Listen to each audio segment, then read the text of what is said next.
Have you ever been blindsided by betrayal? When someone you trusted, someone you thought was your friend, turns their back on you in the worst way possible? That's exactly what happened to me. I thought I was doing everything right, working hard, staying loyal, always putting others first, but when the moment came to count on the people who mattered, they weren't there. I'm about to tell you a story of heartbreak, revenge, and the unexpected twist that changed everything. Hold on, this one will break you.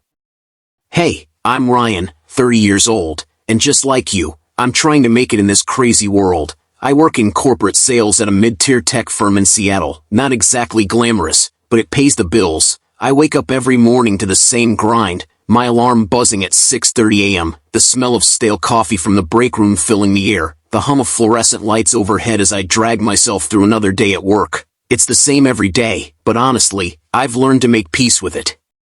I've always been a people person. Hell, that's probably why I got into sales in the first place. I like the challenge, the thrill of landing a deal, helping clients find solutions. But the thing about working in a place like mine is that everyone's out for themselves. No one looks out for you, and in a world of corporate sharks, you either sink or swim. There's always this undercurrent of tension, like something's about to break, but I couldn't have predicted how far things would go, how deep the betrayal would cut, but that's how it always is, isn't it? You never see it coming until it hits you right in the gut.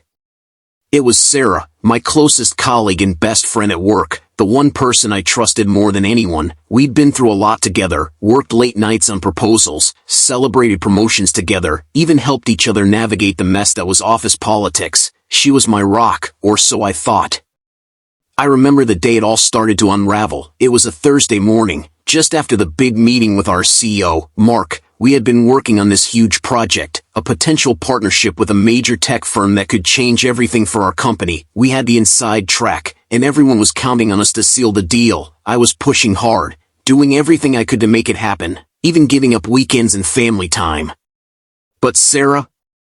She was always just a little too eager to please Mark, too quick to play the game. I knew she was ambitious, but I never imagined she would go this far.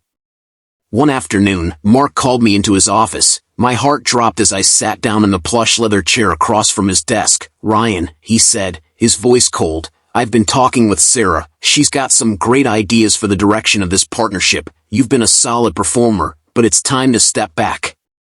I couldn't believe what I was hearing. Sarah, the same person who'd promised to have my back, had gone behind my back. She was taking over the project I had been working on for months, my future, my career, everything I'd sacrificed for this company. I got up, leaving his office without another word. My hands were shaking as I walked down the hallway. The weight of what just happened sank in. I had been stabbed in the back by someone I considered family, and she didn't even have the decency to tell me herself. Instead, she let Mark do it. I remember walking back to my desk, feeling numb, like everything around me had gone silent. I wanted to confront Sarah, but I couldn't. Not yet. I needed to think, to figure out what to do next. But revenge isn't about rage, it's about timing. It's about making sure that when you strike, it's with precision, not emotion. I spent the next few days observing. I noticed how Sarah had started to change. She was no longer the person I knew. The ambition, the hunger for power, it was consuming her. She made deals that weren't in the company's best interest, all while trying to paint herself as the hero.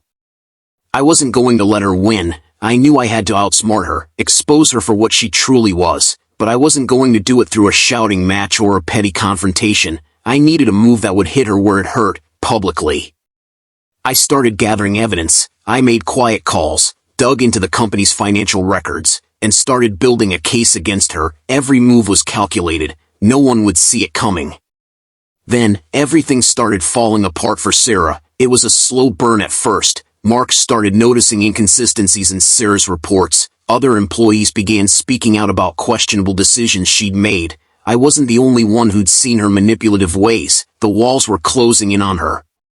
But she had no idea I was behind it. I watched as she tried desperately to cover her tracks, sending frantic emails, calling Mark, trying to salvage what little she had left. I kept my distance, knowing that the timing wasn't right yet.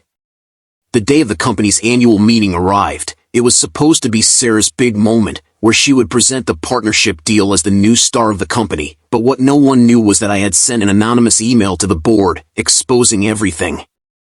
As Sarah stood up to speak, the room was buzzing with excitement, But just as she started her presentation, the CEO's assistant interrupted. "I'm sorry, Ms. Wheeler," she said, "but we have a few important matters to address first." The room fell silent as Mark walked in, holding a folder. Without saying a word, Mark opened the folder and slid it across the table towards Sarah. The board members exchanged confused glances, and then Mark spoke. "Sarah, we've received some disturbing reports about your actions. Effective immediately, you're suspended from this project." The room erupted into whispers. Sarah's face drained of color. She was exposed, and everyone knew it. As for Sarah, well, she was let go shortly after. The downfall was swift. Her manipulation of the project and the financial misdeeds caught up with her, and she was publicly shamed. It was a bitter victory for me, watching someone I once called a friend lose everything. But the real lesson wasn't in the revenge, it was in how I handled it. I didn't let the anger control me. I stayed focused, calculated, and when the time came, I made my move. That's the kind of strength that makes you invincible. Now, I'm in a better place. I've moved on from the past, and my career is thriving, but I'll never forget the lesson I learned that day. Never let anyone take your power. Never let betrayal define you. If you've ever been betrayed, or if you've ever been in a situation where you had to take control, share your story in the comments. I'd love to hear how you handled it. And if you want more stories like this, stories of struggle, strength, and triumph, make sure you subscribe to the channel. Trust me, you don't want to miss what's coming next.